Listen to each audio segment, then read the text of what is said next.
Hi, and welcome back to yet another video. This is the 7th episode of the story about the time when Naruto had would release. Let's watch how Naruto takes world by storm. After you've finished watching, please like, share, and subscribe to the channel. Let's get started. Tsunade stood in the middle of the Chunin exam stadium as she looked between the two others on the stadium floor with her violet eyes and golden blonde hair stood opposing green eyes and bright, pink hair.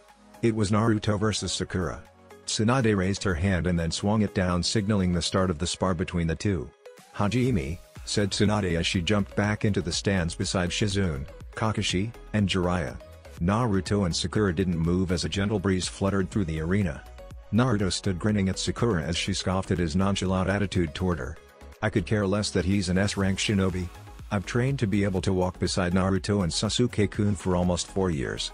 I'll just have to show him that I can," thought Sakura as she took out 4 kunai. Sakura placed 2 in each hand as she flung them all at the still smiling Naruto. Naruto took one of his tri-pronged kunai out of his ninja pouch as he easily deflected the kunai.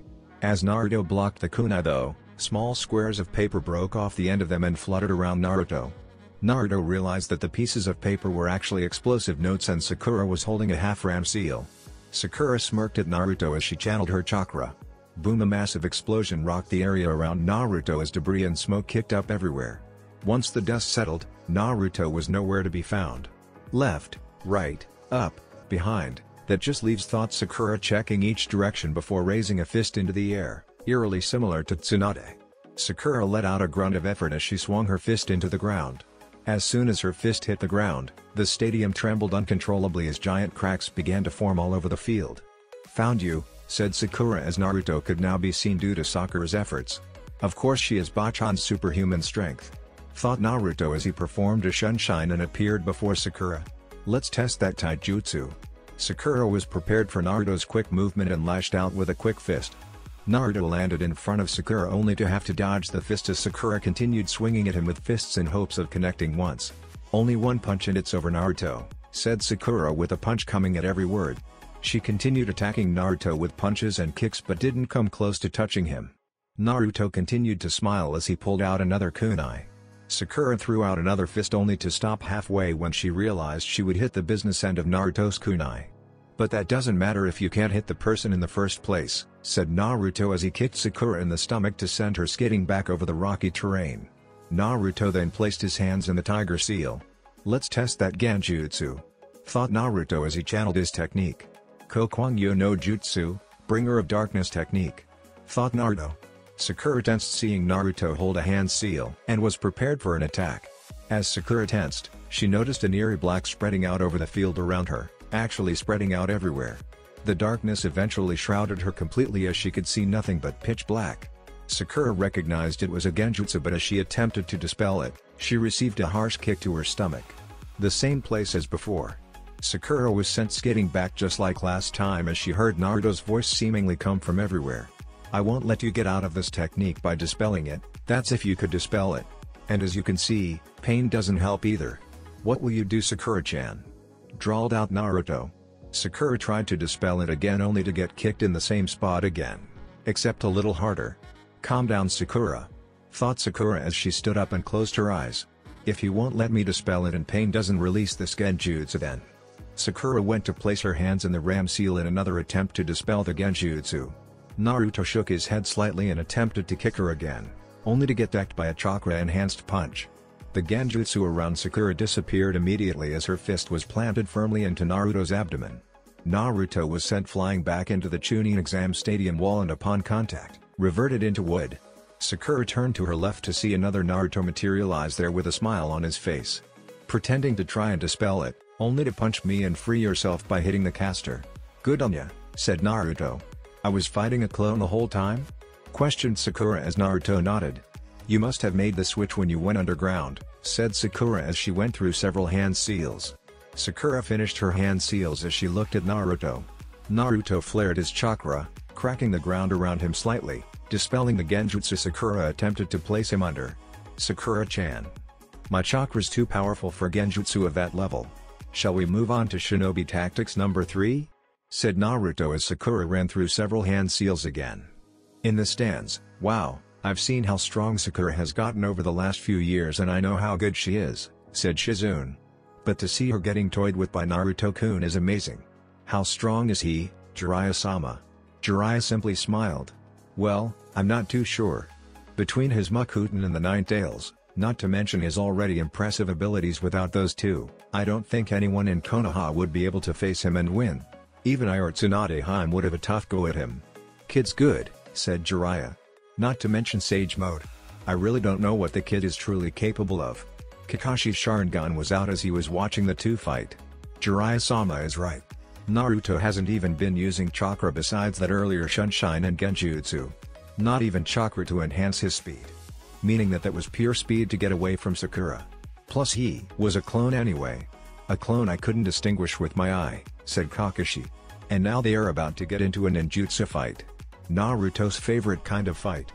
Back to the fight, Sakura went through hand seals quickly as she then held her hands out. Chakra coated her hands as Naruto recognized it as Chakra no Mesu, chakra scalpels. Sakura came back at Naruto with more speed as she swiped at the blonde. But like before, Naruto dodged each strike with ease. This time however Naruto began to hit her back. Sakura sent out a left-hand palm strike only for Naruto to duck it and tag her in the stomach with a punch. Naruto then kicked Sakura in the stomach again as she was sent skidding back farther than before. His taijutsu is flawless. No movement is wasted and his attacks are so powerful. And I'm sure he's not hitting me as hard as he could either, thought Sakura as she held a green glowing hand over her abdomen to heal herself. Sakura then stood up as she ran through 3 hand seals before placing one by her mouth. Naruto merely placed his hands in the snake seal ready to end this fight. Suten, Mijirappa, water style, water trumpet, said Sakura as she spewed out a torrent of fast water at Naruto. Naruto smiled seeing that Sakura had an affinity for water. Too bad that just happened to be one of the worst chakra natures to have against him. Water grows wood and as such would be weak against it. Makuten, Keijikai Karin, wood style, advent of a world of flowering trees. Thought Naruto as trees sprouted in front of him, completely blocking Sakura's technique and eventually rushing out at her. Despite the impressive onslaught of trees coming at her, Sakura managed to dodge all of them with medic nin agility. But as she was dodging, Sakura noticed that on the ends of the trees were giant, orange flowers. The flowers then bloomed as they spewed out a ton of pollen. Pollen? Thought Sakura until she fell to her knees. The pollen renders any target unconscious. Should have known that. Before Sakura could hit the ground, Naruto appeared beside her in a sunshine while placing his hand on the ground. Naruto forced his trees to recede along with the pollen in the air as he grabbed Sakura before she could face plant into the ground below. Naruto then took Sakura up to the stands to get her woken up by Tsunade's medical jutsu. Good spar. Even though we really didn't see much from Naruto, said Tsunade as she placed a green glowing hand over Sakura to get rid of Naruto's technique. To think he'd be able to use Gigi's technique like that with such ease. How strong are you? Thought Tsunade as Jiraiya patted Naruto on the back. My apprentice kicked Tsunade's apprentice's ass, said Jiraiya with an arm around a now grinning Naruto. Now all you have to do is whip Sasuke's ass and that'll mean I'm a better teacher than my teammates, the other two Sanin. Well technically, I already am if you consider our first students. Minato definitely trumps Shizune and Kabuto. I take offense to that, said Shizune as she turned away from Jiraiya. Jiraiya realized his mistake and tried to correct it by trying to console Shizune but to no avail as she was hearing none of that. Well, I'm interested in seeing what all you can do Naruto. But I'd prefer it not against me, said Kakashi smiling at his ex-student. Naruto was about to speak until he felt a burning sensation come from his left bicep. It was his Anbu tattoo glowing a bright red as Naruto tensed realizing what it meant. Invasion, said Naruto, disappearing in a flicker of movement. The burning sensation from Naruto's Anbu tattoo was a distress signal from an overrun Anbu squad that sent the message to any Anbu in Konoha. In case of an attack on the village, it was Anbu protocol to send out a signal to alert the village if you confront the attackers beforehand. Naruto arrived at the south gate since that was where the enemy shinobi should be coming from based on the message's details. Naruto scanned the area out in front of him, only to see no other shinobi coming. Was that just a test? Thought Naruto, not sensing any shinobi approaching. No, your ability with negative emotion sensing is good but not as good as mine. There are enemies. Hundreds of them, said Kurama as Naruto nodded his head taking his Baiju's warning. Naruto placed his hands in the ram seal. Taju Umoku Bunshin no Jutsu, multiple wood clone technique, said Naruto as dozens of wood protrusions stuck up from the ground and eventually turned into Narutos. Evacuate the citizens if you can, if not, protect them. Go. Naruto's clones immediately took off without a word, listening to their original. After creating his clones, Naruto bit his thumb to summon his favorite Dode companion. Kushios, said Naruto as a huge plume of smoke billowed out. Once the smoke cleared, Naruto stood atop Gamakachi's head. Gamakachi was wearing a large blue vest with the kanji for oil written on the back. Gamakachi also had a large tanto strapped to his side and was blowing out the smoke from the cigarette in his mouth. "Yo! What you need, bro?" said Gamakachi in a deep voice as Naruto's eyes bulged out of his head. "What?" Naruto shook his head slightly. "I still can't get over that you're as big as Game Ubuntu now." "Toads grow fast," said Naruto as Gamakachi smirked. "Hey, we trained together for 6 months and now you want to get surprised by my growth?" asked Gamakachi, shaking his head in amusement at Naruto. "I'm not getting you or that blonde lady more of my dad's sake if this is what this is about. I almost got caught last time and even then I still got punished." "Hey, that wasn't my fault. Gamatatsu is an idiot and you know it. So don't blame me for your brother's lack of any cognitive functions," said Naruto back to Gamakachi. "It was totally your fault. You summoned him and didn't give him candy. So he kept chasing me around asking if I gave you his share of candy because you told him I had it," said Gamakachi. "What? It wasn't my fault he showed up the first time instead of you. That's your fault for not answering the call right away. Then he wouldn't leave me alone even after I summoned you, so I had to make him go somehow. But even then you shouldn't have been so slow getting Bachan's booze. I sent him back a whole 10 minutes later and he still messed you up. That's your fault, slowpoke." "Naruto," came the voice of Kurama, growing irritated at Naruto and Gamakachi's talking. "You do realize that there is an invasion coming," said Kurama, getting Naruto out of his back and forth with Gamakachi. "And another thing," started Gamakachi again until he felt hundreds of chakra signatures enter his field of perception and they were approaching fast. "Naruto, I may be going delusional or maybe my sensor abilities with Senjutsu are going haywire right now. But please tell me those are friendly chakra signatures approaching at rapid speed," said Gamakachi as Naruto shook his head. "No, that's definitely enemies," said Naruto as appearing over a hill were hundreds, at least over 300 specks approaching Konoha. "And they can fly. Gamakachi, we have to tell Bachan." Gamakachi took off in a mighty leap as he headed toward the heart of Konoha in search of Tsunade. "In the village, 10 minutes prior, invasion," said Naruto as he disappeared in a flicker of movement. Tsunade, Jiraiya, Shizune, Kakashi, and the now conscious Sakura stood still for a second until they realized that Naruto was serious. An invasion was coming and they all had a job to do. One of those was to hand out orders and Tsunade was ready to do it. "Sakura, head to the hospital. I need you there in case our shinobi get injured." "Shizune, go and sound the alarm for a level 3 emergency." "Kakashi and Jiraiya, with me," said Tsunade as she handed out orders to those around her. "Go." The 5 were off to their individual tasks as Tsunade, Jiraiya, and Kakashi headed to the top of the Hokage Tower. Shortly after their arrival, they heard the loud wailing siren of Konoha's alarm system that broke the peaceful tranquility of Konoha in an instant. The inhabitants of Konoha all froze as the siren blared extremely loud for a full 5 seconds before dying down. Shinobi immediately began to flood the streets as Shizune's calm voice sounded out over the village's intercom system to give out directions. "Attention, a level 3 emergency has been declared. This is not a drill. All combat personnel is to attend their defense stations. All non-combat personnel is to evacuate the village through the underground tunnel system. Seek immediate assistance if you are unable to evacuate by yourself. I repeat, a level 3 emergency has been declared. This is not a drill. All combat personnel are to attend their defense stations. All non-combat personnel is to evacuate the village through the underground tunnel system. Seek immediate assistance if you are unable to evacuate by yourself." Shizune's voice continued to permeate the air as she repeated those same lines. The once calm village was now a flurry of movement as tens of thousands of people were moving according to the directions handed out. Tsunade looked around internally, happy that all of her shinobi and civilians were handling themselves well in the face of an emergency. Several figures then landed on the roof of the Hokage Tower with her, Jiraiya, and Kakashi as they attended their own stations.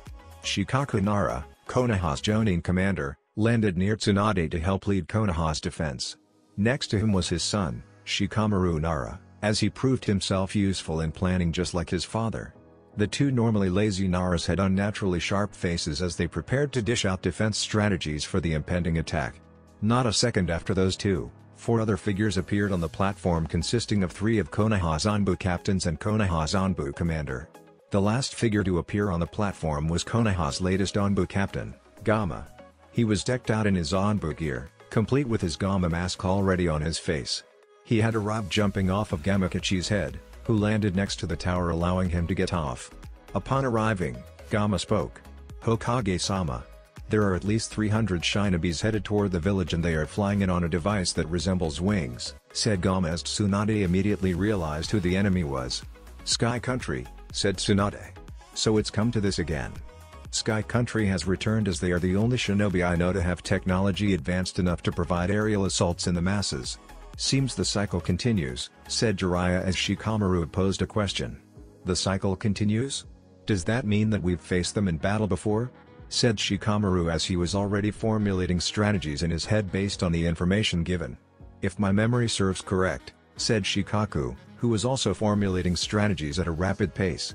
"They were a pretty large group of shinobi who entered the Second World War trying to overthrow the 5 great nations. Upon entering though, they were soundly defeated by Konoha some 4 decades ago. If this really is Sky Country, then yes, we can expect them to use highly advanced technology to supplement their offensive power. Not to mention they've had over 40 years to advance it, so be prepared for that. No one challenges a village unless they believe they can win. So in essence, their firepower must be tremendous to want to attack Konoha with only 300 ninjas," said Kakashi, who despite slouching slightly still looked alert and ready to strike at a moment's notice. "How are we going to combat this?" The platform was quiet for a few seconds until Jiraiya spoke up. "Why not let history repeat itself?" Shikaku looked at Jiraiya dumbfounded as he had been racking his brain through hundreds of different scenarios when one was already there. Weather the storm and then eliminate them without prejudice.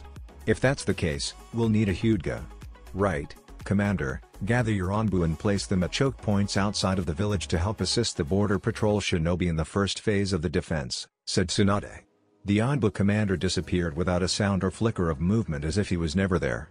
His Anbu captains all disappeared with him as they prepared to defend their home, including Gamakachi since he was Gamma's summon and left to aid him. "Kakashi, find me a Hyuga and Aburame as they will be tasked with the return assault team along with you, Jiraiya, Shikamaru, and eventually Naruto." Kakashi disappeared in a puff of smoke as he went out on his assignment. "Jiraiya, you'll be in the village taking out as many as you can to keep them from damaging the village too much," said Tsunade as Jiraiya nodded and jumped off the tower while biting his thumb. "Kushio no Jutsu, summoning technique," said Jiraiya as 2 massive toads appeared. A blue toad with dual swords strapped to his back and a purple toad with a Samshata and shield. Jiraiya addressed his 2 summons upon the smoke clearing. "Invasion. Sky Country. Can I get you guys assistance?" asked Jiraiya landing on the purple toad's head. "Of course Jiraiya-sama. Though I may be a little clumsy," spoke the purple toad, Gamaken. "Without a doubt," said the blue toad, Gamahiro. Jiraiya smiled. After a brief handing out of orders, the 2 toads of Mount Myaboku disappeared into the corners of the village that were facing where the ninja would be approaching from. Tsunade then turned to the last 2 on the platform with her. "And finally, I need Shikaku to help guide the defense while Shikamaru figures out where the enemy is. Use Inoiki Shinshin no Jutsu, mind-body transmission technique, if you have to, so you can get the message to everyone all at once. And Shikamaru, they use their chakra through their devices to help them fly. Meaning that they'll probably use up just enough to allow full assault on the village while maintaining just enough to get back to where they came from. That's what the Hyuga will be for. He'll tell you how much chakra drains, and from that I'm sure you can handle it from there." The 2 Naras nodded their heads as they waited for Kakashi's imminent arrival with the 2 shinobi for the return assault team. Sending out Jiraiya and Naruto would already be overkill if the Sky Ninja only had 300 shinobi. Not to mention the fact that Kakashi will be there as well along with his son and the 2 trackers. "I'm assuming you'll be on the battlefield, Hokage-sama?" said Shikaku as Tsunade bit her thumb. "Of course," said Tsunade as she summoned Katsuyu. "We have work to do." Tsunade jumped on her summon's head as they headed to the front lines for the arrival of the flying shinobi with Naruto. "This is outrageous," said a beat-up Gamakachi as several more Sky Ninja approached him. On top of Gamakachi's head was a maskless and wore-out-looking Naruto. Naruto lost his mask due to one of the Sky Ninja's bombs detonating near him and blowing it off his face. Naruto was also missing the upper right half of his Anbu uniform in the struggle against the Sky Ninja's assault. "Yeah, it is. If this has taught me anything, I need to work on my long-range attacks because this sucks. Kichi. "Bring the fire," said Naruto as he put his hands in the ram seal. "Gamayuden, toad oil bullet," said Naruto as he fired out a spew of high-speed oil at the approaching sky ninja. Gamakachi fired off a torrent of flames as it combined with Naruto's oil bullet. "Kaden, Gamayuden, fire style, toad flame bombs," said Naruto as the oil and fire tore off into the several approaching sky ninja, burning them alive. As their smoldering carcasses fell to the ground, Naruto looked around to see all the destruction that was caused by the Sky Ninja's assault. The Sky Ninja's air raid was surprisingly strong as they took out over 200 of Konoha's Shinobis. The Sky Ninjas flew in and decimated them with kunai launchers, which fired kunai out at a rapid pace of 20 per second, while also dropping very potent bombs now and then. The death rate would have been more if it hadn't been for Tsunade's help on the field and Sakura's efforts in the hospital. Not to mention Shikaku's instructions through Inoiki's jutsu was a big help as well. The village had been destroyed slightly due to the assault, but luckily there had been no civilian casualties due to the quick evacuation of them. "If those Onbu hadn't gotten that message to us, I don't know how many more lives would have been lost today," said Naruto as Gamakachi's summoning time ended and he disappeared in a puff of smoke. Naruto looked to the sky to see the Sky Ninja heading back to where they came from. The Sky Ninja hadn't come away without some losses in their air raid, but not nearly as much as Konoha. They lost a little over 1/5 of their ninjas and were probably heading back to recharge for a return. Jiraiya landed next to Naruto as they were ready to return fire on the retreating Sky Ninja. Kakashi had found Neji and Shino and enlisted their help in the return assault squad. Those three and Shikamaru had already left to face off against the Sky Ninjas. Neji had become a Jonin recently along with Shikamaru and Sakura, as Shino had been promoted a while ago along with Naruto. Meaning that the assault squad consisted of 5 Jonin and a Sannin, with one of the Jonin being a current Hanbu captain and Jinchuriki of the Nine Tails. An angry Kyuubi Jinchuriki. "You ready to go, Naruto?" "It's time," said Jiraiya as Naruto locked eyes with his sensei. Jiraiya could see the anger behind Naruto's violet eyes and knew that it would not be pretty for the Sky Ninja. "Yes. Did we already figure out where they are?" said Naruto, tearing off the rest of his top leaving him shirtless. Jiraiya nodded his head. "If Shikamaru's calculations are correct, they are a little over 10 miles away. The other 4 have already left." "We're behind them," said Jiraiya as he noticed red markings appear on Naruto's face. Jiraiya realized Naruto was entering Sage mode as his eyes shined a vibrant gold. Every wound on Naruto's body, even slight bruises and burn marks, disappeared and regenerated immediately due to his entering Sage mode. "Let's go," said Naruto as he took off at a rapid speed. Far faster than Jiraiya had ever seen before, and it looked as though he wasn't even trying. Luckily Jiraiya was one of the Sannin and had the ability to keep up with Naruto, but even he was having a hard time. About 7 miles into the sprint, Naruto felt a massive spike in chakra. Naruto looked to his right to see what appeared to be a giant fortress beginning to take off. Naruto could feel a large amount of chakra coming from the fortress as he looked to Jiraiya. "Go ahead, kid. I'll go back up the others," said Jiraiya as he left to continue to where Shikamaru told him to go. Naruto took off in a dead sprint at the now beginning to lift off ship. Right before it could get all the way off the ground, Naruto jumped extremely high in the air to land on the side of it. Upon landing, Naruto was greeted by a dozen Sky Ninja. "What the? How did you get up here?" said a Skynin as he picked up his kunai launcher to fire at Naruto. Naruto stood about 10 feet away from the ninja as he put his finger on the trigger. Right before the ninja's finger pulled back, he heard a swirling noise behind him. "Rasengan," said Naruto, smashing his jutsu into the back of the ninja before he could pull the trigger. Naruto performed a shunshine to appear behind the ninja with teleportation-like speed. Naruto then began to rapidly shunshine behind the other 11 shinobi as he continued to hit each of them with a newly created Rasengan.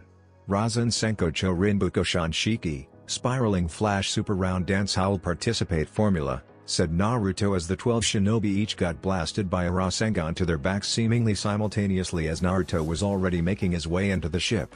"Your father may be a gifted shinobi, but he sucks at naming techniques," said Kurama as Naruto took off toward the biggest chakra signature on the ship, ripping through any sky shinobi in his way with ease. Though in Sage mode, your speed with the shunshine is amplified to the max, making it appear as if you can teleport since you can rapid fire it without killing your body from the constant high-speed movement. It's not as fast as the Hiraishin, but definitely a nice substitute. "What? That name is cool? Anyway, the big chakra signature is on the other side of this room," thought Naruto as he held out 2 palms in front of him. "Rasengan, Rasengan Barrage," said Naruto, creating 2 Rasengans at the same time in each palm. Naruto then smashed through the wall as he landed in what appeared to be a throne room. "Hello Naruto-sanju," came the voice of a man sitting on a throne as he looked at Naruto. "It is a pleasure to meet you, and it'll be even better as you'll be the perfect opponent for what I need."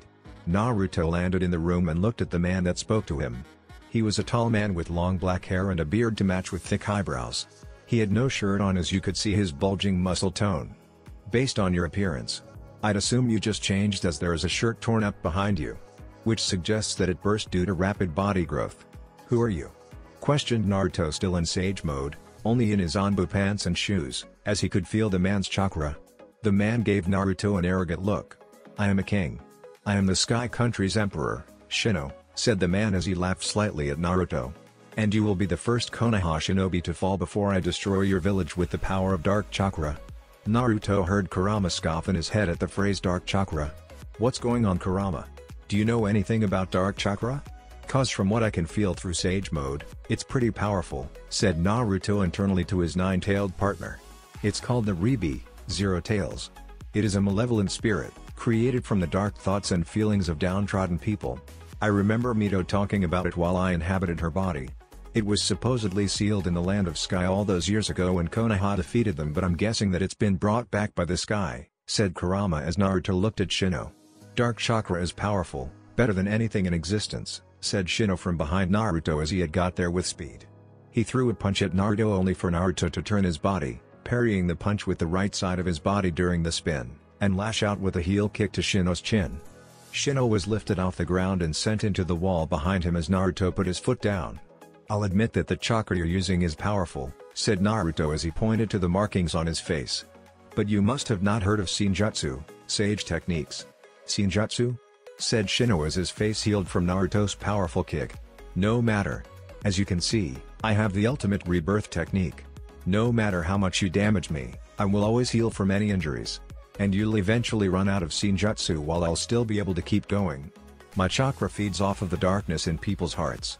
Just like the darkness in your own. Where you couldn't save your friend, Sasuke, is it?" Naruto's eyes widened slightly at that bit of information. "How do you know about Sasuke? That mission was never officially recorded, nor has he been considered a missing nin. So how could you know about that?" said Naruto as Shino laughed. "The darkness in your heart told me," said Shino as he charged back in at Naruto with more speed than before. Shino came to a stop in front of Naruto as he threw out a flurry of jabs at Naruto. Naruto dodged the strikes as he then brought up both hands to block Shino's roundhouse kick. Naruto gripped Shino's leg as he did a leg sweep of Shino's other leg. Naruto then spun around several times with Shino before flinging him through his throne chair and into the wall behind it. Shino laughed as his wounds healed again before crawling out of the wall. As Shino was coming out of the wall, he saw a giant blue ball appear to his right. Shino had no time to dodge as his entire right side felt the full force of the enormous blue sphere in Naruto's hand. "Senpo, Odama Rasengan, Sage Technique, Big Ball Rasengan," said Naruto as he let his jutsu explode outward, blasting Shino through the wall to his right. Naruto waited with bated breath as he wondered if that last jutsu killed him. "Naruto, do you feel that?" said Kurama, noticing someone else approaching the room. Naruto nodded his head as he let his sage mode dissipate, having already felt the person approaching the room. Shino came walking back through the wall. "Thank you, Naruto. This is perfect. Did you know that the more you damage and repair a muscle, the bigger it can grow? Due to all the damage you've caused me, I've become even stronger than before," said Shino as he noticed that Naruto's sage mode markings had disappeared. "And it seems you've run out of your special chakra. What will you do now? This is sudden. But Orochimaru wants your power," came the smooth voice of a 6-foot-tall ninja standing behind Shino. The ninja had on a black shirt with a raised collar that was open slightly and gray pants that went into black shinobi sandals.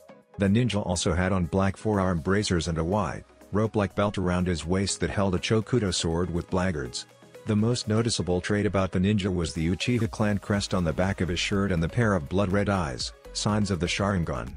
Shino didn't even notice the ninja appear behind him. "Who are you?" said Shino to the ninja behind him. "Yo! Sasuke," said Naruto as he looked toward Sasuke. Sasuke looked at Naruto as the two locked eyes. Sasuke's eyes spun quickly as they morphed into the Mangekyo. "Tsukuyomi," thought Sasuke. In a pitch-black world, Naruto was dragged into a pitch-black world where his body was inverted in colors. Naruto looked around the world slightly as he noticed he was in a genjutsu. Sasuke knows that I can easily get out of genjutsu? Even with this technique, I'd still be able to get out of this, thought Naruto as he channeled his chakra, cracking the pitch-black area that he was in. Naruto was prepared to do it again until he broke the genjutsu, but Sasuke's voice stopped him. Naruto, wait. There's something I need to tell you, said Sasuke, appearing in the field next to Naruto beside his Susanoo. Do you know the reason why I left the village? Because if not, then I'll tell you right now, as I hope you remember your promise of helping me. Naruto shook his head no. Yes, I remember what I promised you I'd do whenever you went after Itachi. But I always knew there was a reason that you left the village, since that squad of Anbu attacked me before I could leave. Was it an S-rank mission that Bachan sent you on? Said Naruto to Sasuke. You're right that it was an S-rank mission, but Hokage-sama didn't sanction it, said Sasuke as Naruto looked confused. What do you know about Root? Real world, 10 minutes passed in the Tsukuyomi world is only a second in the real world passed as Naruto nodded his head towards Sasuke. Sasuke nodded back as Shino began talking. Sasuke Uchiha. As in the friend that Naruto lost? The irony of this situation is unreal, said Shino laughing. Orochimaru wants my power again? What if I say no? Are you going to drag me there? Said Shino. Sasuke kicked Shino into the rubble of his throne chair that he had been thrown through earlier. If that's what you want me to do, said Sasuke as Shino stood up again. Shino ran at Sasuke as Sasuke merely sidestepped the punch. Shino then turned around with an overhead axe punch only to freeze mid-punch. Genjutsu, Sharingan, said Sasuke, paralyzing Shino with mere eye contact. Shino struggled to move as Sasuke slowly put his hands in the tiger seal. Kaden, Goryuken no Jutsu, Fire Style, Great Fire Dragon Technique, said Sasuke as he blew out a giant dragon of fire that engulfed Shino and blasted him into the wall. Shino laid smoking in the now blackened area of the wall due to Sasuke's jutsu. You think all of my dark chakra is gone? There are plenty of twisted hearts in this world, said Shino, stepping out of the wall with severe burn marks all over him. Then show us that power again, said Sasuke. Shino stood back up fully and obliged Sasuke's request. Shino began to channel his chakra as his body regenerated, only for him to drop to both of his knees and cough violently. Shino's hair turned white and fell out as he turned into an old, fragile man. What did you do to me? Questioned Shino as he seemed to have lost all of his dark chakra. Sasuke's Sharingan spun slightly. I used my eyes to see the flow of your chakra. I guess you didn't feel my Chidori Senbone, Chidori needles, hit you back then, said Sasuke as Shino looked on confused, trying to remember. Shino cocked his head up as it hit him. When I walked back into the room. I see. So you disrupted my control over my chakra through my pressure points, said Shino. I'm not going to kill you. Orochimaru needs your power and I'm taking you back to him, said Sasuke as Shino stood back up. Orochimaru is probably after this, not me, said Shino as he ran his finger along the wall behind his throne. A secret compartment opened up and he grabbed the scroll inside and tossed it to Sasuke. Right after tossing it to Sasuke, Shino pulled the lever that was situated behind the scroll to drop down into a secret chamber. Sasuke snagged the scroll as he looked at Naruto and the two nodded to each other. The two disappeared and appeared in front of a wall of the Sky Fortress. Naruto and Sasuke stood staring at the wall in front of them as if they were waiting for something.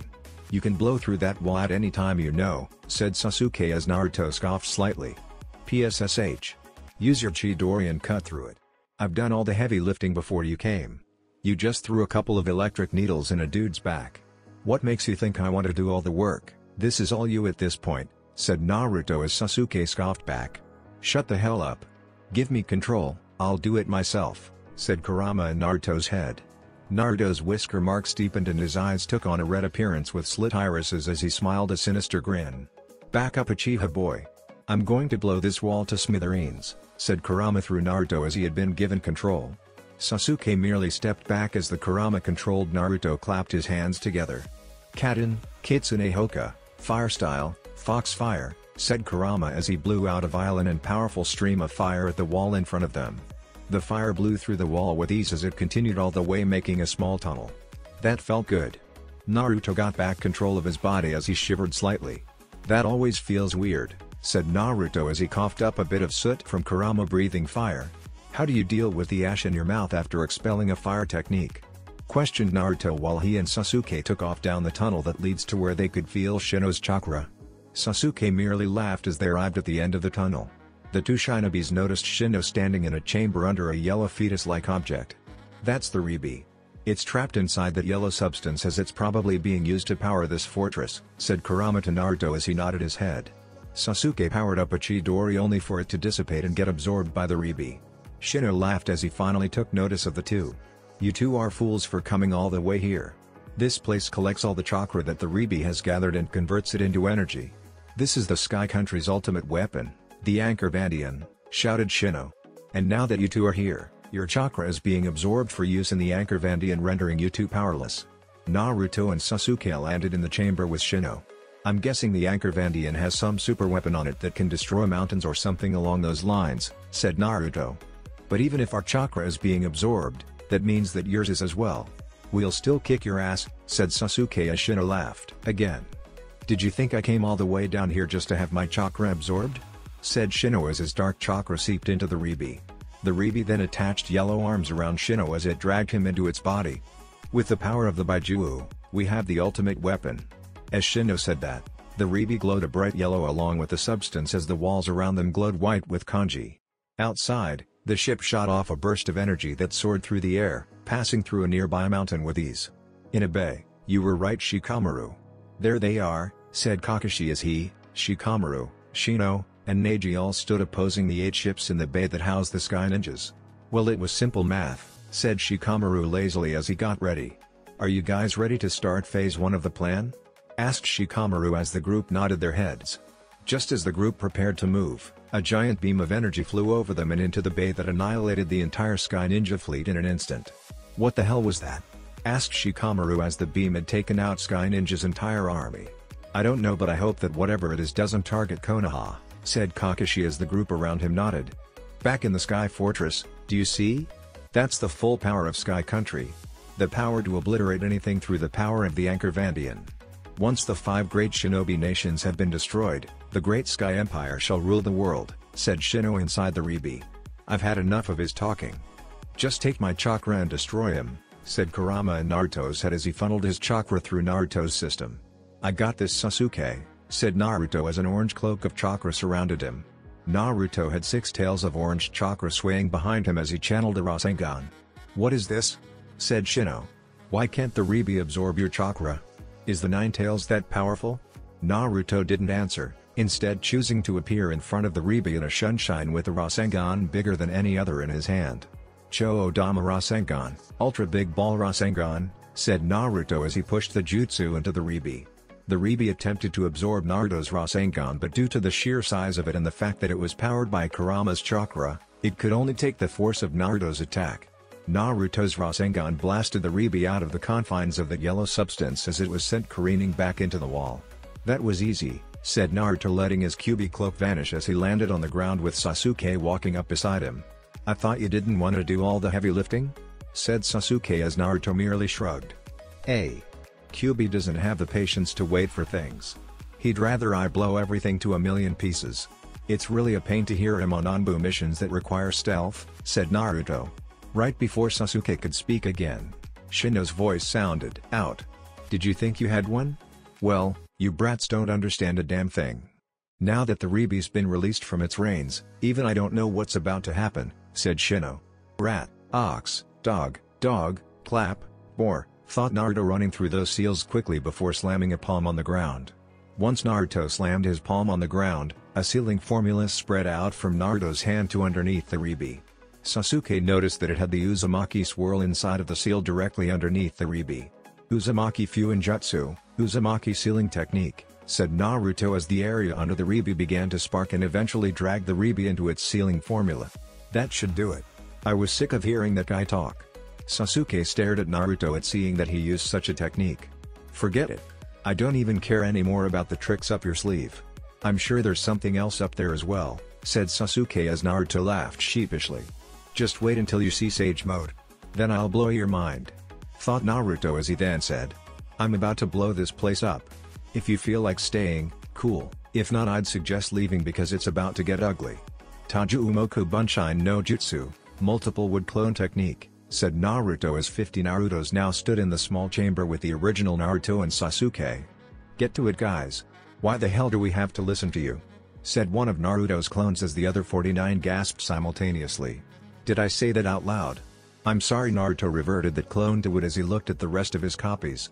Anybody else wants to know why you should listen to me? Said Naruto as the other 49 shook their head and went off to do their duties of destroying the ship. Should we use Rasengan?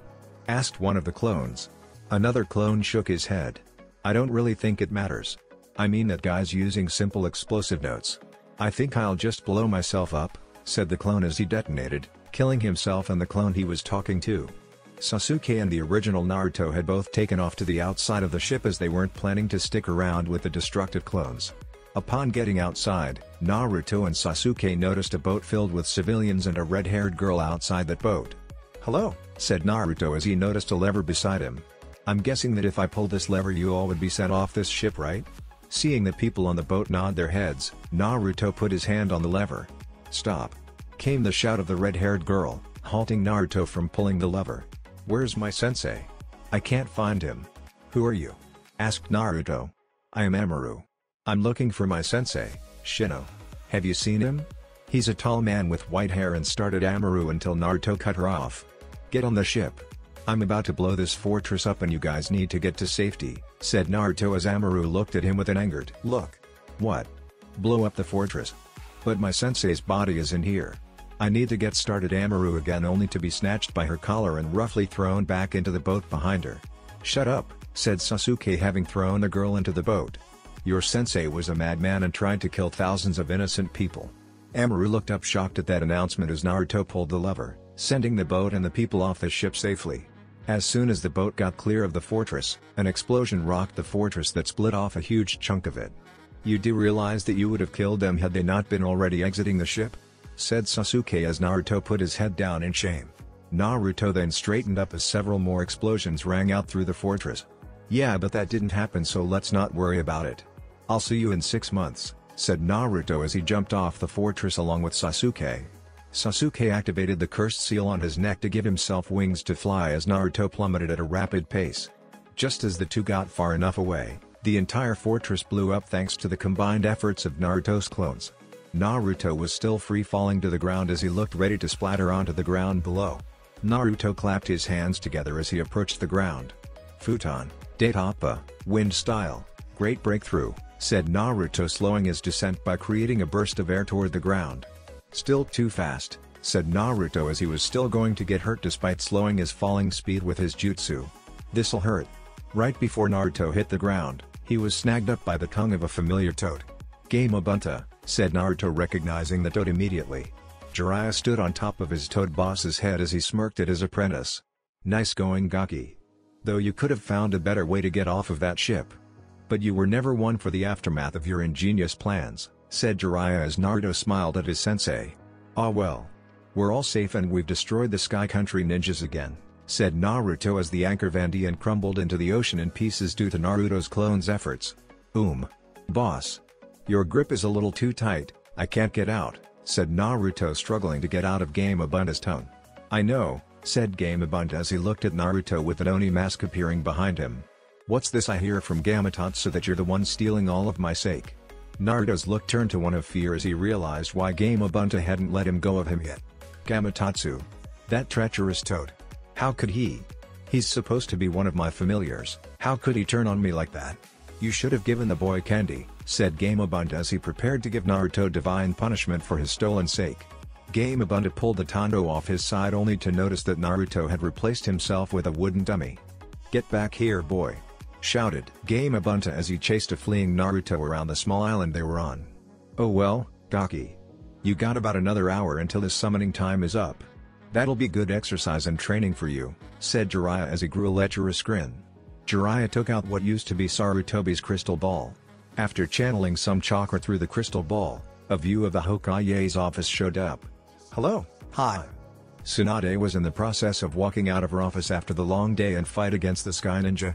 Tsunade had been told about all the casualties from the day and was saddened to see that so many of her shinobi perished. But they had all fought for their village and she couldn't be more proud that they had finished it before any more people could be hurt or killed. Tsunade walked out of her office into the private bathroom located in the Hokage Tower. I need a shower after today's events, said Tsunade as she took off her green haori. Tsunade was just about to take off her top when she felt a disturbance in the room around her. Tsunade looked in a specific direction as she grew angry when she realized what it was. "Oh no," said Jiraiya as he saw Tsunade looking directly at him with a sign saying she'd kill him if he didn't disrupt that connection immediately. "I think it'll be worth the impending beatdown." Jiraiya then saw Tsunade mouth the words "it won't be worth it," and Jiraiya immediately realized that she was right. "Ah well. Maybe next time," said Jiraiya, putting the crystal ball up, all the while ignoring his apprentice's screams of agony from being squished by Game Ubuntu. Maybe next time. The sun was rising over Konoha as a lone figure sat atop the Hokage's mountain. The figure looked like the spitting image of the Yondaime Hokage, with only whisker marks and violet eyes to distinguish between the two. It was Naruto sitting atop his father's stone head wearing his Anbu uniform, though his mask was situated on the side of his head. The young Anbu captain woke up early this morning to clear his head, just like every morning since the Sky Ninja raid. Naruto watched Konoha beginning to come to life with the start of the day. Businesses opening, people entering the streets, and the occasional ninja or two scampering to their missions. A few weeks had passed since the Sky Ninja raid and Naruto was still thinking about his conversation with Sasuke. Flashback: 3 weeks ago, Tsukuyomi, Moon Reader, thought Sasuke. In a pitch-black world, Naruto was dragged into a pitch-black world where his body was inverted in colors. Naruto looked around the world slightly as he noticed he was in a genjutsu. "Sasuke knows that I can easily get out of genjutsu? Even with this technique, I'd still be able to get out of this," thought Naruto as he channeled his chakra. The world cracked immensely but did not break. Naruto was impressed as he channeled his chakra once more. The pitch-black world held firm for a second time. Naruto was prepared to do it again and again until he broke the genjutsu, but Sasuke's voice stopped him. "Naruto, wait. There's something I need to tell you," said Sasuke, appearing in the field next to Naruto beside his Susanoo. "Do you know the reason why I left the village?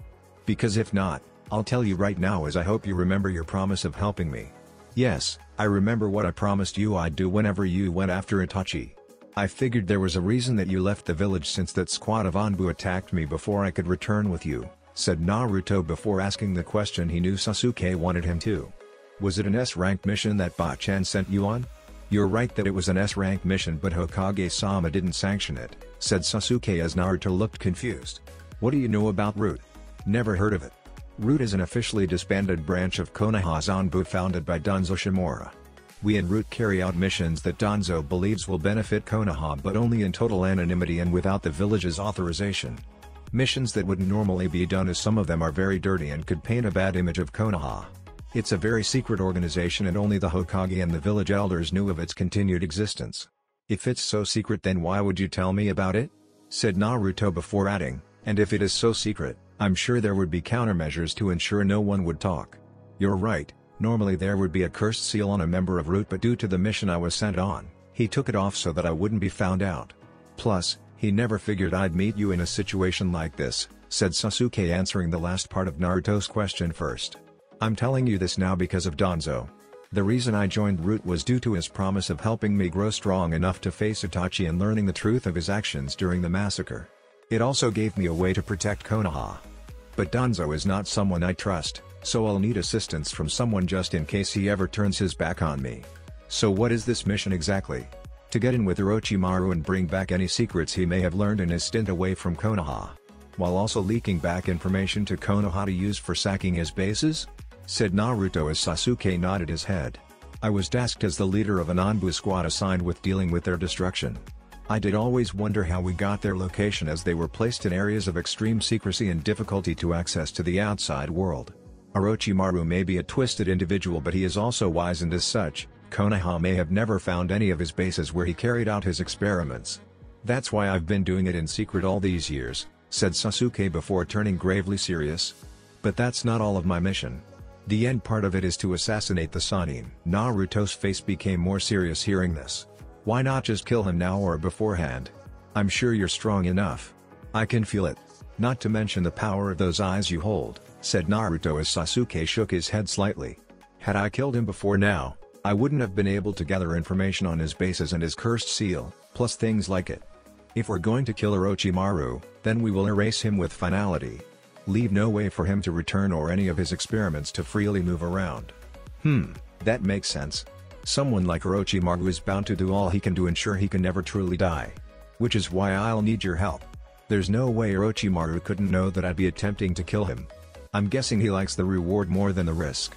Of course I'll be there, said Naruto as he then realized something. Speaking of risk, how is your eyesight? How could you know about that? Asked Sasuke as Naruto shrugged. I have my ways, said Naruto as he was referencing his time spent with Hashirama, who told him all about the Uchiha clan and the Mangekyo Sharingan. You've been using those eyes, and from the way you immediately placed me under this genjutsu, I'm guessing you found a cure of sorts? You're well informed about my clan's secrets, said Sasuke with a small smirk. My eyes are fine, for now. You're helping me with that. I'm helping? How could I be? Said Naruto until he felt something very familiar to him inside of Sasuke. How? Do you know about the legend of the Sage of Six Paths and the Jubi, 10 Tails? Said Sasuke as Naruto shook his head. It seems history is forgotten as time passes, but there is a relic that showed me the truth, and the reality of this world. One that was written by the sage himself. Only those who possess visual prowess like myself can find out the truth from the tablet. The sage was able to defeat the Jubi, but as it was an immortal creature he could not kill it, leaving him with only one option. Naruto pieced the puzzle together. Only one option to stop a giant unkillable beast? Kind of familiar to the Kyuubi Jinchuriki. The sage sealed the beast and created a Jinchuriki. Yes, into himself. Time passed and the sage's life was coming to an end, so to save the world from the eventual resurgence of the Jubi, the sage divided its chakra up into 9 different pieces. Those different pieces later came to be known as the Baijuu, such as the Kyuubi. The sage then sealed the husk of the Jubi into what is now known as the moon before passing away. If the sage could do something like that on his deathbed, then how powerful could he be? Asked Naruto as Sasuke shook his head. I have no clue. He was the first ninja born with chakra and also Jinchuriki of the most powerful entity ever known. His power could be limitless. Plus he is also our ancestor, the power of the Senju and Uchiha birthed directly from him, said Sasuke as Naruto was listening intently. The Senju and Uchiha were originally one and the same inside of the Sage of Six Paths. The sage had 2 sons, one the ancestor of the Senju and the other the ancestor of the Uchiha clan. The Senju were given the body of the sage consisting of his vitality and physical energy, while the Uchihas inherited the mind consisting of his visual prowess and spiritual energy. Naruto continued putting the pieces together in his head. If what you're saying is true, then that makes us very distant relatives. And if those are my cells in that patch on your shoulder, it must lessen the effect on your eyes while also helping you recover faster due to my chakra and life force, said Naruto as Sasuke nodded. When did you acquire something like that from me? During our battle at the Valley of the End. Despite losing that last struggle, my Chidori did pierce your shoulder slightly, granting me access to your cells, which contained healing powers. But don't think that just because I have access to your chakra doesn't mean I can use any of your abilities or that my eyes don't lose their sight when I use them. It just lessens the effect considerably to keep me from getting too blind before I find the solution to fix my eyes permanently. Your brother's eyes? Questioned Naruto knowingly as Sasuke shook his head in amusement. You know way too much, Naruto. But you're right. However, our time here is coming to an end. I'm not too good at using this genjutsu and can only avert time by a few minutes. Can I count on your assistance in helping me? Asked Sasuke as Naruto sat for a little while contemplating Sasuke's question. Naruto then stood while putting a fist out. Sasuke grew a slight smile as he fist bumped his best friend. One more thing. Hokage-sama seemed to know about the plan since she only sent that group of ninjas with you. I'd check that if I were you. Flashback end. It all makes sense. Yugao-senpai had just come back to the village and could have easily been sent out in the retrieval of Sasuke. Yet Ba-chan sent out 3 Genins and 2 rookie Chonins to retrieve him without any knowledge of the opponent's skills. It's hard to believe that Ba-chan didn't even feel like telling me about this or even root. She probably knew something like this would happen when I was talking to her that night about how Sasuke was acting fishy. Thought Naruto as he felt a slight breeze flow through the air, causing his hair to sway. An Anbu appeared kneeling on the mountain behind him. Yes? Gamateko, Hokage-sama requests your presence, said the Anbu as he vanished right after relaying the message. Naruto nodded before vanishing in a sunshine to the Hokage tower. He came up through the floorboards of Tsunade's office as he addressed his leader. Hokage-sama, said Gama as Tsunade looked up to see her favorite Anbu. Hello Gama, please take off your mask as it won't be needed for what I'm about to ask of you, said Tsunade as Naruto took off his mask and placed it back on the side of his head. Good, now your code name for this mission will be Sake. There was a moment of silence as Naruto and Tsunade stared at each other with straight faces. Several seconds passed until Naruto's lip quivered upward slightly. "Ha, I win this round, Gaki." "That's another point for me," said Tsunade as she marked down a tally mark next to her name in a book she retrieved from her drawer. "That now puts me in the lead, brat." "Damn. I'll get you next time," said Naruto as he then slumped in the chair in front of his aunt. "So what did you need me for?" "Oh right. I need you to go to Suna for another visit." "Suna? Why Sunagakure? More alliance talks that won't go through, that haven't gone through since their failed invasion?" asked Naruto as he felt a familiar presence approaching the room. A presence of the Jinchuriki kind. "Wait, she's here? You and a representative from our alliance with Kumo are going to go to Sunagakure. Suna appointed a Kage a little over 6 months ago and he has sent a request to finalize the alliance. And I'm sending you to deliver our response while Kumo is sending someone as per the Konoha-Kumo alliance agreement," informed Tsunade as a knock came at the door. "Come in." The door opened acknowledging Tsunade's request. Naruto turned and his pupils dilated at who he saw. "Hello, Hokage Dono." "Hello, Naruto-kun." The greeting came from a sweet voice that Naruto considered his favorite. "Hey Yugi-chan," said Naruto cutting off Tsunade, who should have went first but realized Naruto was excited to see his girlfriend. "You're the Kumo representative?" "Of course I am," said Yugito as she looked to the third blonde in the room. "Are we ready to go, Hokage Dono? I'm guessing Naruto-kun will be Konoha's representative?" Tsunade nodded her head as she took out a scroll and flung it at Naruto. "Yes ma'am. Have fun you two and please get there safely. Just because the Akatsuki isn't scheduled for a few months, doesn't mean they can't surprise us," said Tsunade as Naruto caught the fast-thrown scroll. "See you when you come back." Naruto nodded his head as he escorted Yugito out of the office. As they were walking out, Sakura walked past the two with a greeting. "Tsunade-sama, are you sure it's wise to send Naruto on that mission with Yugito without backup? They could get captured by the enemy or something else. They could also, I mean, you know, they might," stammered Sakura as Tsunade halted her apprentice with a hand. "I know it's dangerous, Sakura. But I don't think there is anyone who could take out Naruto. Let alone Naruto and Yugito together.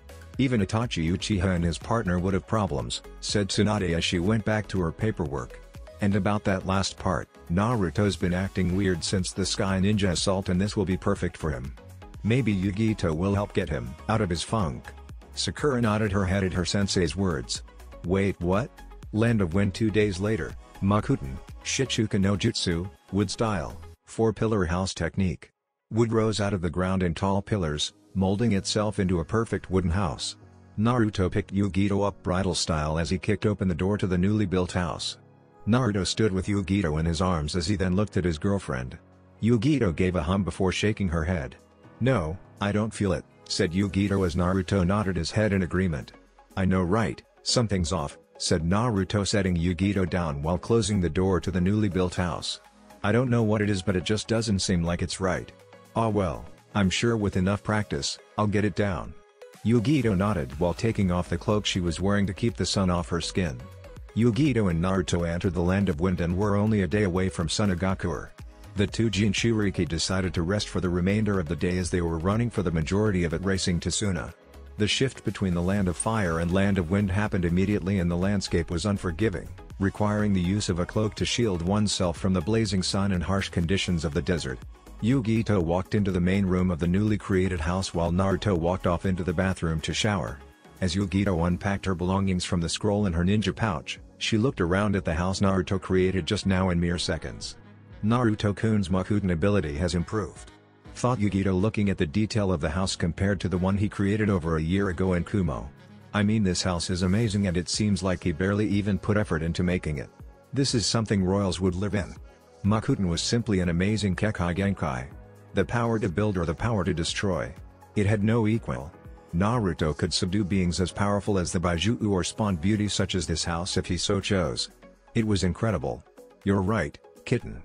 You're totally right," came the voice of Yugito's Baiju'u companion, Mutatabi. "He even had the decency to create a queen-sized bed for you too. I know you've been wanting to finally claim him ever since this trip started. I've heard your thoughts so don't even try to lie about it." Yugito smiled internally at her Baiju'u as she heard the door to the bathroom open.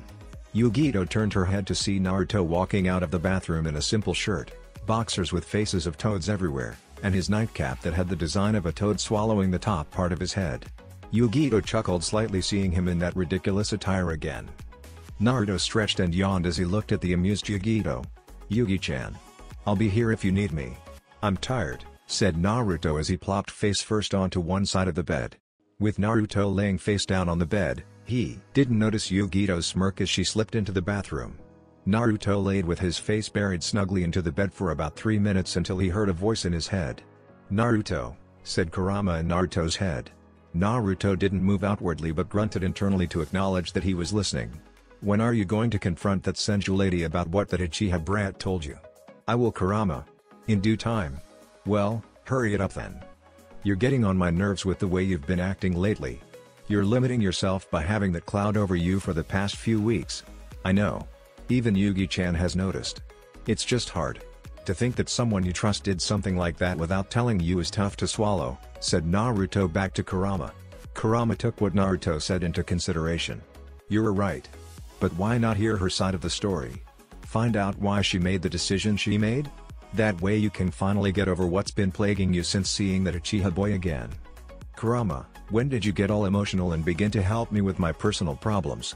asked Naruto as he then smirked into the bed he was laying in. "You must really like me.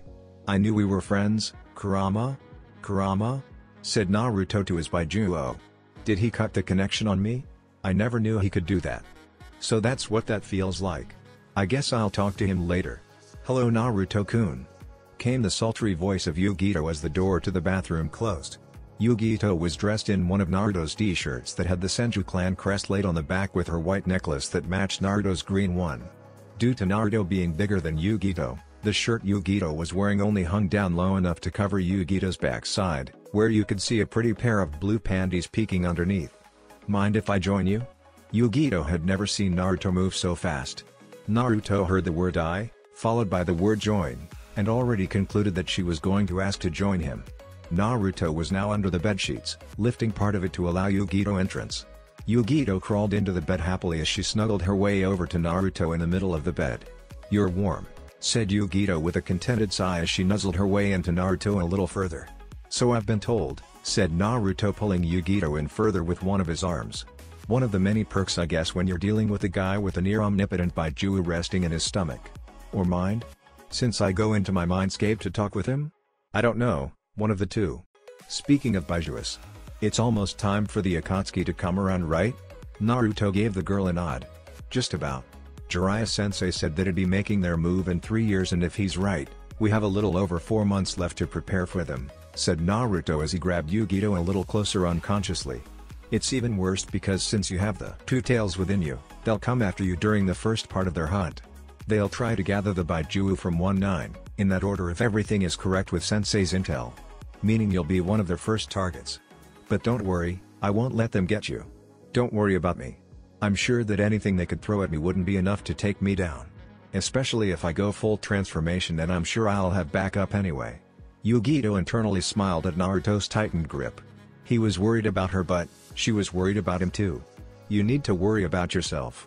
Jiraiya-sama also said that the leader of that group is supposed to come after you. Anybody that can lead a person like Itachi Uchiha and several other S-rank shinobi has to be powerful. If what I fear is true then we will need to worry," said Kurama as Naruto listened intently. "If they're gathering all 9 Baijuos then it can only mean that either they'll use us as a weapon or they'll combine us into something more powerful." "Something more powerful? I thought you were the most powerful? What creature could be more powerful than you?" questioned Naruto, paying no heed to anything but Kurama. "The Jubi that Sasuke talked about?" "Yes, the progenitor of this world and the original tailed beast. You still haven't told me about this Jubi ever since I learned about its existence.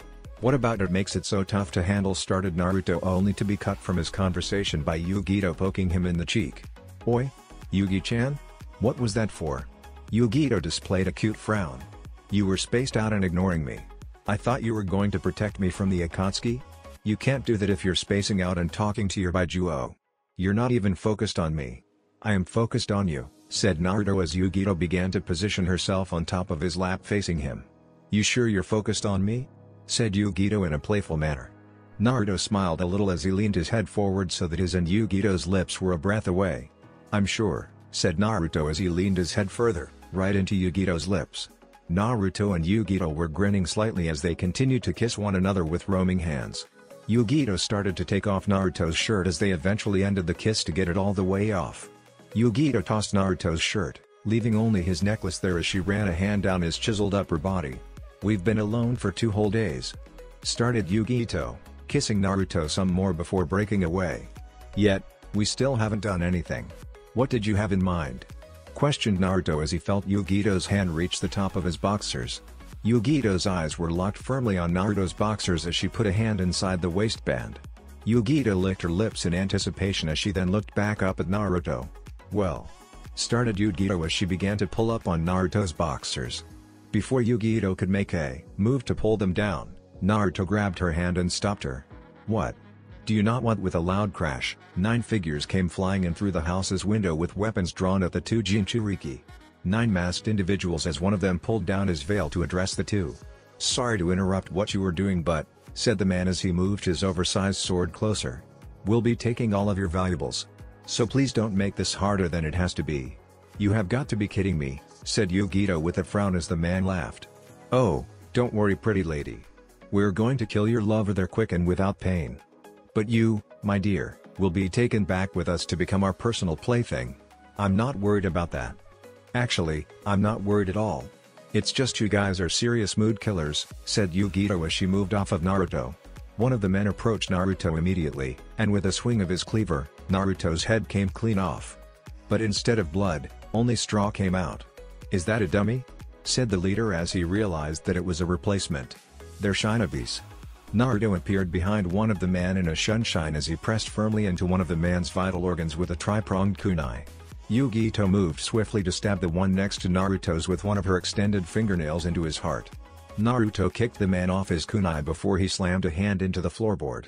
A huge seal appeared underneath the house, making the ground rumble slightly as Naruto placed an arm around Yugito before performing a shunshine to exit the house with her in tow. "Get out!" shouted the leader as he and 2 others managed to leap out of the house in time. The other 4 weren't as lucky as the house was swallowed whole by the appearance of a giant Venus flytrap. "What the hell is that thing?" asked the leader as he looked at the huge plant in front of him that appeared to be looking at him despite not having eyes. The leader then looked to the right to see Naruto and Yugito across the clearing. "Man, I was just about to lose my virginity, and you all just had to show up," said Naruto as he held the snake seal. Trees sprouted from the ground around the 3 men that were left as they were held snug in the branch's grip. "Who are you?" the leader gulped nervously. "I'm just a thief. I don't even know how to use a sword, but I never meant any real harm," said the leader, still struggling to get out of the chakra-suppressing trees. Before Naruto could respond, however, Yugito did for him by blasting a giant wall of blue flames at the helpless men, burning them alive. "Bandits. Stealing from people and threatening to take a woman and use her against her will," said Yugito as she turned toward Naruto. "That's who they are." Naruto nodded his head, not caring that Yugito just killed the treacherous men. He was sad that people died but didn't feel sorry for them because of what they may have done or planned to do. "By the way," said Yugito pointing toward Naruto's plant summon. "Your plant just ate all of our belongings in the house we were in." Naruto's plant creature spat out several scrolls in Naruto's toad wallet as it disappeared in a poof of smoke. Naruto looked sheepish as the stuff spat out by his summoning was covered in a thick slime. "So does that mean we can't continue what we were about to do?" started Naruto, only to see Yugito's look. "Yeah, bad timing. Don't worry, I'll replace all of that, somehow. At least it saved the treaty scrolls." Sunagaku one day later, "Dude, that's the orange fox and Kumo's hellcat," said Asuna Chunin, who was situated inside of a dune that acted as a gate for people entering Suna. "And you said this job sucked?" The other Suna Chunin in the dune beside him could only nod dumbly as he watched the retreating figures of the 2 Jinchuriki. Naruto was dressed in the standard Konoha uniform, except with a short-sleeve shirt on instead of a long one. He still wore black instead of blue as his pants ran into his black and white shinobi sandals. Yugito was wearing her normal attire but added the one-strap, white flak jacket of her village. They were both wearing black forehead protectors that displayed their respective villages as they walked through the streets of Suna. "Naruto-kun," said Yugito, noticing the villagers' stares at the 2 of them and the stares of others as well. "We're being watched." "Of course we are, Yugi-chan." "Well, not me in particular because I've been here several times before, but definitely you," said Naruto as he saw what was Suna's equivalent to the Hokage Tower. "Though I do wonder who they picked as a cage? Not to mention the fact that I can finally help Gaara out." "Gaara?" Questioned Yugito as the two continued walking despite the constant stares from the villagers. You don't know who Gaara is? Suna no Gaara, Gaara of the Sand? You've really never heard of him? Asked Naruto as Yugito shook her head no. Well, I guess you probably wouldn't since Suna isn't that much of a world power or even relatively close to Kumo. But Gaara's the Jinchuriki of the Ichibi, Shukaku. Wow. Another Jinchuriki. And finally the one weaker than me. Every other Jinchuriki I've met has a Baijui with more tails than me. Finally, the Jinchuriki whose ass I can kick when it comes to raw power. No, my dear Yugi-chan. I wouldn't say that. Well, I guess you can relatively when just speaking of tails. But Gaara's extremely strong, and then you have to remember that we're in a desert. Surrounded by miles of sand which Gaara can control at a whim, informed Naruto, getting Yugito's eyebrows to raise. Trying to beat Gaara and Suna is like trying to light a match underwater. It's futile really. Even I would get my ass handed to me out here if he went all out. You'd get your ass handed to you out here by me as well. Came the voice of Kankuro, standing outside of the spherical structure that held the Kazekage's office. Kankuro smirked as he put a fist out for Naruto to bump, which Naruto easily did. And I assume you're Yugito, liaison for Kumagakuer. I am Kankuro, welcome to Sunagakuer. Yugito shook hands with Kankuro, returning his greeting. Naruto then noticed something that was off. Hey, Kankuro. Where's Temari-chan and Gaara? Asked Naruto as Kankuro escorted the two into the building. Kankuro chuckled at that question. Temari is out on a mission at the moment, and I'm guessing you haven't heard about Gaara? Said Kankuro as Naruto shook his head, wondering what he could mean. Did something happen to Gaara? Well. Hello, Naruto and Yugito-san. I am the goddamn Kazekage, Gaara, said Gaara as Naruto's jaw dropped to see Gaara in the ceremonial green robes of Suna's cage. Welcome to Suna. Yugito greeted Gaara with a bow at the young cage as Naruto continued to gawk at the Ichibi Jinchuriki. You're kidding, right? Asked Naruto as Kankuro laughed and slapped a hand on his back. When did this happen? I was here less than a year ago and you all still didn't have a kage yet, and now they've selected you? Yes, I was given the honor of kage shortly after you left the last time. The people have accepted me and I am proud to serve as their kage, said Gaara, turning around looking out of his office at his village. I'd gladly give my life to protect them. Naruto couldn't help but smile at his once enemy turned friend. After the failed invasion of Konoha, Suna surrendered immediately and afterward began the process of an alliance with Konoha. Naruto became the messenger between the two villages along with Temari as they continued discussing their alliance. And in that time, Naruto became good friends with Kankuro and Temari, but even better friends with his fellow Jinchuriki, Gaara. Naruto helped Gaara live for a better purpose other than proving his existence through killing. He helped him find something worth living for. The alliance talks between Konoha and Suna continued ever since the invasion because due to Suna not having a kage, an alliance necessarily couldn't be finalized. But now with Gaara as the new Kazekage, a true alliance could actually be feasible. And with Kumo there, due to their alliance with Konoha, 3 of the 5 great villages would be at peace with each other. Naruto smiled more at the thought that he was seeing Hashirama's dream coming true, one village at a time. Gaara then turned back around as he looked toward the 2 other Jinchuriki in the room. I'm sure you two are tired from your trip here. We have set up accommodations for your stay here for the night and any night after that until we decide on the alliance between our villages. All expenses are paid as you will be on my tab, so enjoy yourselves here, said Gaara, getting smiles from his fellow Jinchuriki. But of course I'll need the scrolls sent by your respective kages first. Naruto and Yugito nodded their heads as Naruto took off the huge scroll on his back. After opening the scroll, Naruto held the tiger seal, making the scroll poof and reveal 2 other scrolls, a red one from Konoha and a yellow one from Kumo. Gaara nodded his head as Naruto handed him both scrolls. Thank you and enjoy your time in Suna. I'll get you a response after convening with my council, said Gaara as Kankuro offered to take them to their hotel. Also, are you able to do what you promised me now, Naruto? Naruto turned his head around and only smiled. I can do it tonight if you're willing. Tonight it is. Until then, said Gaara as he opened the 2 scrolls given to him and began to read their contents. Naruto and Yugito made their way out of the building following Kankuro all the way. Later that night, Yugito walked into the hotel room provided by Gaara as Naruto walked in with a shopping bag behind her. That Naruto was followed by 16 other Narutos as they were all carrying shopping bags filled with things for Yugito. After placing their bag down, that Naruto would then poof away to allow the next Naruto to do the same. "Well, I think that replaces all of my belongings, plus I got something extra," said Yugito as she looked at the original Naruto walking in. Naruto was holding up his now empty toad wallet, "Gama-chan," as he cried anime tears. "Gaara said he'd pay for everything, yet you made me pay," said Naruto, sobbing all the while. "I lost a whole S-ranked mission pay. It wasn't Gaara's fault that my belongings were swallowed by a plant," said Yugito as Naruto continued to sob. After a few minutes, Naruto straightened up as he and Yugito felt a presence rapidly approaching. Sand swirled into their room as Gaara appeared in Asuna sunshine. Naruto nodded at Gaara as he then followed Gaara out of the window back to the Kazekage building. After walking through the doors, Gaara took Naruto into the bunker located at the base of the building. The room was empty except for a metal bed with restraints on it. "You ready?" asked Naruto as Gaara took the gourd off his back and the upper part of his clothing, leaving him bare-chested. Gaara then laid down on the table as he blew out a breath. "If you are," said Gaara as Naruto tied down his arms and legs with the restraints on the bed. Naruto created a wood clone as he smiled. "Of course I am. If I succeed, then you'll be able to sleep at night without the threat of losing your mind. If not, I'll just unleash a Baiju hell bent on destroying everything everywhere, and since we're in this little room, you and I will be squished and killed without even being able to stop him." "No pressure," said Naruto with a grin. Naruto then looked to his clone. "Let's get to it." Naruto's clone jumped back several feet as it sat cross-legged on the ground facing Gaara and the original Naruto. Wooden pillars grew around the clone as it placed a palm out toward Gaara. The kanji for sit appeared in the clone's palm as the pillars reached maximum height.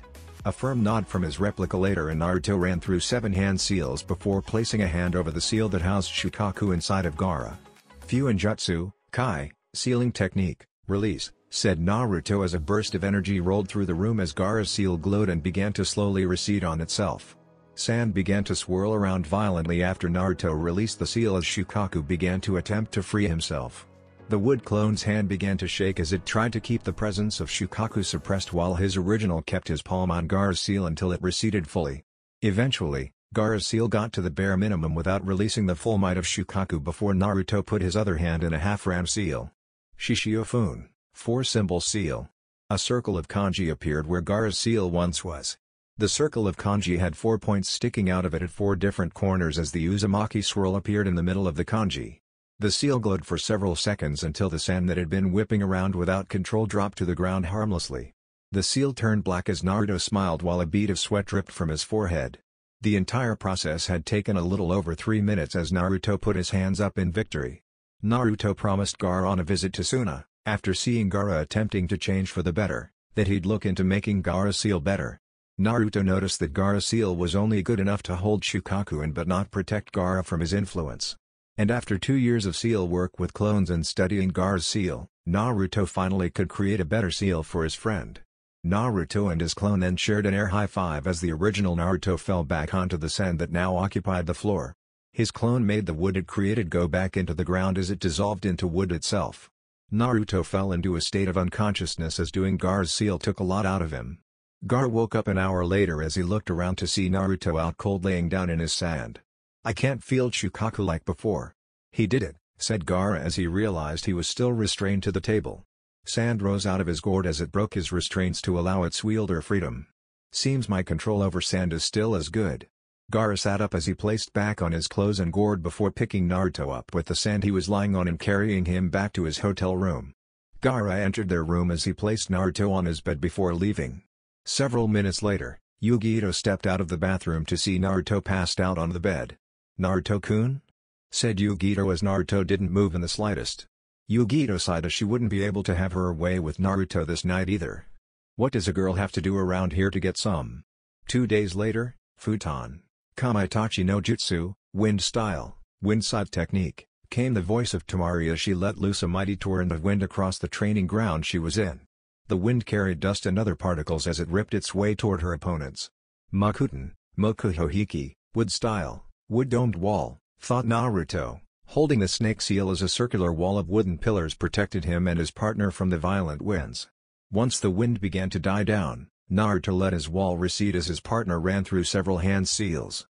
"Kaden, Dienden, fire style, great flame bullet," said Yugito, holding the tiger seal as she sent out a huge wall of flames at Temari. Due to the dying wind still in the area, the flames grew to great heights as they raced toward Temari. Before the fire could reach Temari, a massive sand wall appeared in front of her to block the great flames. The sand wall fell to show Gaara standing near Temari with his hand up. Naruto placed his hands in the ram seal before grabbing Yugito and jumping to avoid two giant puppets coming out of the ground that attempted to trap the two. DCH. Good of you to dodge my Kurohige, Kiki Senpatsu, black secret technique, machine triple shot, said Kankuro as he then smirked. But now you're prime targets for our next attack. Kurohige, Kiki Sankaku, black secret technique, machinery triangles, said Kankuro as his two puppets opened up to fire off kunai attached with bombs. Futon, Daikamai Tachi no Jutsu, wind style, great wind scythe technique, said Temari as she sent out a gust of wind that was greater than the first. Rendon, Suna Shigure, successive shots, sand drizzle, said Gaara as he sent out a plentiful of sand bullets. The sand siblings' attacks were directed at the airborne Yugito and Naruto as they honed in fast. Halfway to Naruto and Yugito, a massive wooden dragon burst from the ground as Naruto and Yugito landed on top of its still rising head. The dragon took the combined assault from the sand siblings without wavering in the slightest as it then turned its head down to look at the three Sunanins. The dragon let out a mighty roar before rushing out at the sand siblings. The dragon moved surprisingly fast despite its immense size and prepared to crash into the three before Gaara raised both hands, creating giant sand hands that stopped Naruto's dragon in its tracks while also capturing Naruto and Yugito in the process. Sabaku, Hondo, desert hand, said Gaara as Naruto smiled. Okay, you win, said Naruto as Gaara allowed a rare smile. Gaara let Yugito and Naruto go as the two jumped to the ground next to the three of them. Gaara then had his sand bring out two scrolls, both green signifying they were from the Kazekage personally. Here are the scrolls for you both to return to your Kages, said Gaara as Naruto and Yugito humbly accepted them. Thank you for coming to Suna and I hope that everything works out so that we can have peace between our villages.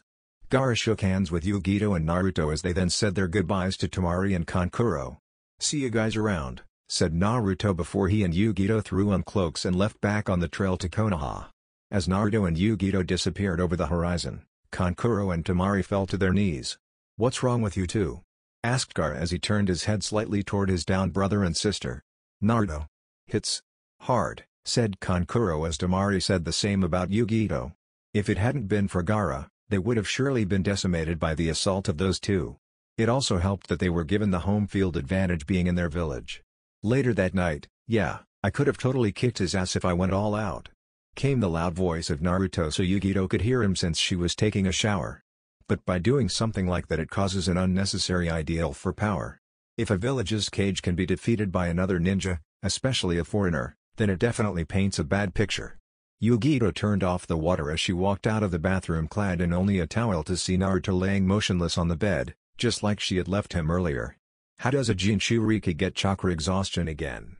30 minutes earlier, Makuten, Cho Shichuka no Jutsu, wood style, super 4-pillar house technique, said Naruto as he and Yugito stood outside in a clearing. Naruto slammed his hands on the ground as the ground erupted in a burst of wood pillars. Naruto's wood pillars converged and merged eventually into an enormous castle-like structure, complete with a tall wooden fence around it. Outside of the fence, several of Naruto's plant summonings appeared as they became bodyguards for the newly created fortress. Now, we won't have to worry about bandits disturbing our peace anymore, said Naruto before he face-planted into the ground. I think I may have put too much chakra into this. Present, when he creates a castle and pumps a tremendous amount of chakra into his summons so that they don't dispel right away and can last throughout the night. Not to mention that in the same day, having clones training before they left Sunagakure and that he and his sexy girlfriend just faced a Kage and two Jonin for over an hour in a spar. In hindsight, I should have thought that through more, said Naruto before wiggling his toes slightly. I can wiggle my toes now so in about another half hour I should be able to move. Thanks for helping me get a shower and to bed because the way I am now, I wouldn't have been able to do it myself. Naruto was wearing only boxers as Yugito helped him take care of himself before bed because it was taking him forever to do so himself. She then helped him onto the bed so he could lay down and recover from his state of immobility. Yugito nodded her head as she then picked up the shirt she put out to wear for the night. Right before putting it on, Yugito then realized something and a smile grew on her face. Yugito threw the shirt down as she turned back to the whiskered blonde laying on the bed before her. Naruto noticed Yugito's grin and was wondering what was going on. Yugi-chan? Said Naruto as he noticed Yugito walking toward the bed before crawling over to him and sitting on her knees. "So you basically can't do anything right now? Helpless?" said Yugito as Naruto nodded his head slowly with a confused look on his face. "Pretty much. Though being a Jinchuriki, I'll recover here shortly. I just told you that though, Yugi-chan. Were you not listening?" started Naruto, only to stop when he felt Yugito's hand rub against the part of his anatomy hidden underneath his boxers. "So I could pretty much do anything to you right now and you wouldn't be able to stop it," said Yugito as her smile grew when she felt Naruto responding. "Because you've kept me waiting for far too long. And I intend to make you pay for that."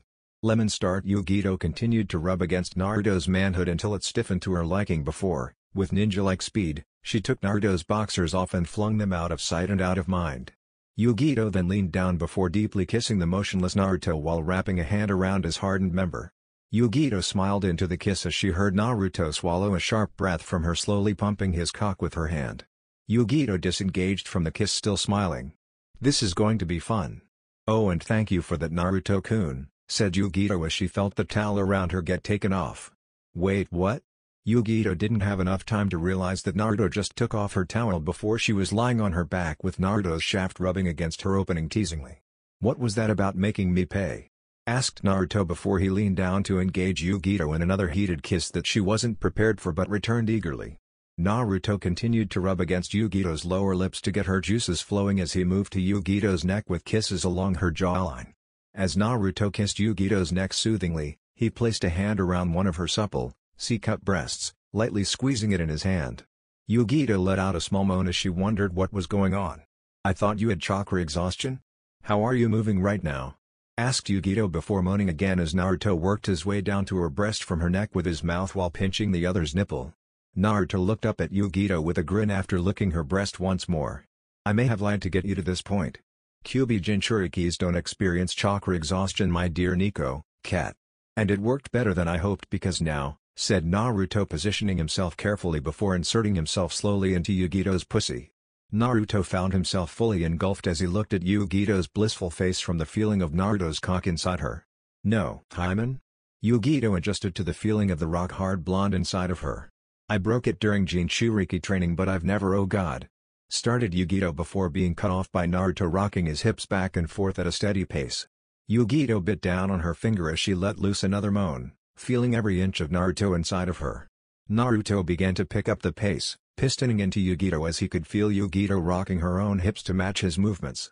Yugito wrapped her legs around Naruto's waist to push him even deeper inside and got a grunt out of Naruto from the added tightness of the simple gesture. "This feels so good, Yugi-chan," said Naruto before being pulled into a searing kiss by Yugito as he continued to thrust into her. Ending the kiss, Yugito felt Naruto moving her legs so that they were now resting on his shoulders. Yugito's look of confusion soon turned to one of pure ecstasy as Naruto was now burying himself deeper and harder into her in this new position, hitting her deepest spot over and over again. "Please. Don't. Stop," said Yugito in between pants as she felt herself approaching orgasm. Naruto felt Yugito tighten around him considerably as her vision blurred slightly from the intensity of her climax. Naruto slowed down and let Yugito's legs fall back to either side of him as he let Yugito come down from her moment of bliss. Coming down from her orgasm, Yugito looked at Naruto with a predatory look as she stopped Naruto, making him pull out of her. Before Naruto could ask why, Yugito pushed Naruto onto his back as she sat up to stroke his still hard cock some more. "I thought you were a virgin, Naruto-kun?" asked Yugito, still rubbing Naruto's cock. "How are you so good at this?" "I am, but I must be some kind of sex juggernaut," said Naruto before Yugito placed herself above him as Naruto added in thought, "Not to mention the fact that my sensei writes smut and has been teaching me all about this stuff since I met him." Yugito slowly guided her way down Naruto's length as she then began to bounce up and down on her lover's cock, reveling in the feeling of riding it to her own liking. "Oh, that feels so good," said Yugito, pulling Naruto into her chest as Naruto started to thrust back up into her. Naruto could feel himself reaching that point of no return, but Yugito was adamant about not letting him leave. "Yugi-chan, let go. I'm about to go ahead, I want it." "I promise it's fine," said Yugito, cutting Naruto off from trying to leave. Yugito plopped down on Naruto a final time before feeling the warm fluid of his seed coat her insides. The force of his climax triggered a second one from Yugito as it helped milk Naruto for all he had. Naruto then fell backward as Yugito took him out of her before cuddling up beside him. Yugito rubbed her cheek against Naruto's chest as she smiled happily. "That was everything I thought it would be. I feel so, that was amazing, said Yugito as Naruto smiled tiredly. Me too, Yugi-chan, said Naruto as he pulled Yugito in a little closer while moving the covers over them. We'll have to do it again soon. Naruto and Yugito lay still for a few seconds with their eyes closed until Yugito broke the silence. Want to go again right now? Asked Yugito before looking up at Naruto. The two shared a smile as they kissed and Naruto pulled the covers up, covering them completely. Meanwhile, in a bar somewhere in the land of grass, "Oh, Jiraiya-sama. Tell us more about how you taught the Yellow Flash." A request from a well-endowed woman leaning on the toad Sanin. "No, tell us more about the Orange Fox." A different request from the equally well-endowed woman on the other side of Jiraiya. "Of course I will, ladies, I." Started Jiraiya before he felt a tingle. Jiraiya then smiled to himself internally as he realized what the tingle meant. Way to go, Gaki. Or should I say, man. I bet he even did the thing with the legs over his shoulder for his first time. I told him those lessons would pay off one day. Now I'll just have to find a way to get him to do it on video. Thought Jiraiya as he then returned his attention to the ladies that were accompanying him at the moment. Lemon End, one day later, outskirts of Sunagakuer, the Kyubi Jinchuriki has left the village. You can go ahead and pursue your target of the Ichibi. Came the voice of Zetsu, the Akatsuki's spy, as he was talking to two other members of the Akatsuki. Zetsu then dug back into the ground to leave the others to their assignments. The taller figure of the two pulled out what appeared to be a clay bird as he tossed it out in front of them. A poof of smoke later and a giant clay bird stood ready for use. "Don't worry, Sasori-senpai. I'll handle this one," said the taller figure as he leapt on the bird. Having to wait for the Kyubi Jinchuriki to leave seemed pointless as I'm sure we could have taken him, especially with my art. You heard Leader-sama. We are not to face the Kyubi Jinchuriki, he is the leader's target, said the smaller figure as he added. Don't keep me waiting. The taller figure took off on his bird over Sunagakuer as the smaller figure realized it was finally time. So, it begins. That's it for this video. I hope you all enjoyed the video. Don't forget to like the video, subscribe to the channel, and follow me on my other social media accounts. Anime God here, and I'm signing off.